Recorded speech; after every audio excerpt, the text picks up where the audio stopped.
বন্ধুরা সবাই তোমরা এই ঠান্ডায় কেমন আছো? আশা করি ভালো আছো। তো দেখো আমি না এখন খড়গপুরে এসে গেছি, কারণ আমরা পুরী যাব।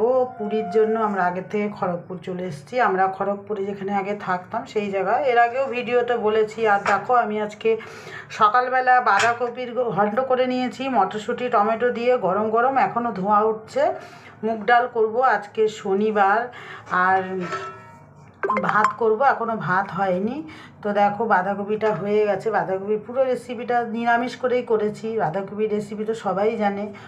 আর আমি এখন একটু কিছুদিন ধরে খুব ব্যস্ত ছিলাম, কারণ হলো আমি কিছুদিন ধরে ভিডিও দিতে পারছি না ব্যস্ততার কারণে। এবার হলো আমি আবার নতুন করে করব, কারণ সময়ের অভাব হচ্ছে প্রচণ্ড পরিমাণে, আর ঠান্ডার মধ্যে।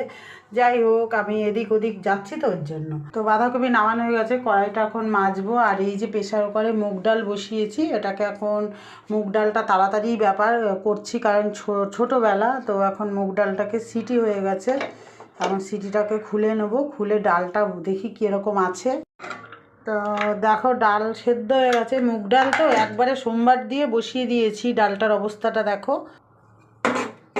ডালটা সেদ্ধ হয়ে গেছে। মুগ ডাল আমি ভেজে একবারে জিরে তেজপাতা শুকনো লঙ্কা দিয়ে ফোড়নে বসিয়েছি, কারণ আমার এখানেও একটা সেট বাসন আছে, কলকাতায়ও আছে, এটা খড়গপুরে। তো এখন আমরা চলে যাব, ওর জন্য সব তাড়াতাড়ি করছি, কারণ আমাদের এখানকার খড়গপুরের মেয়ের কলেজও শেষ, মানে স্কুল শেষ হয়ে গেছে, স্কুল লাইফ, ওই জন্য আর এখানে থাকবো না। তো এখন চলে যাবোর জন্য আমি এসেছি, এর জন্য একটু ব্যস্ততা ছিলাম। তো দেখো ডাল হয়ে গেছে, এবার ডালটা নামাবো। আজকে শনিবার নিরামিষ, তো ডালটা সোমবার দিয়েছি, এবার একটু গরম জল করে ডালটার মধ্যে দিয়ে দেবো। তো বন্ধুরা নেক্সট ভিডিওতে আবার দেখা হবে। তোমরা সবাই ভালো থেকো, এনজয় করো ঠান্ডার দিনে।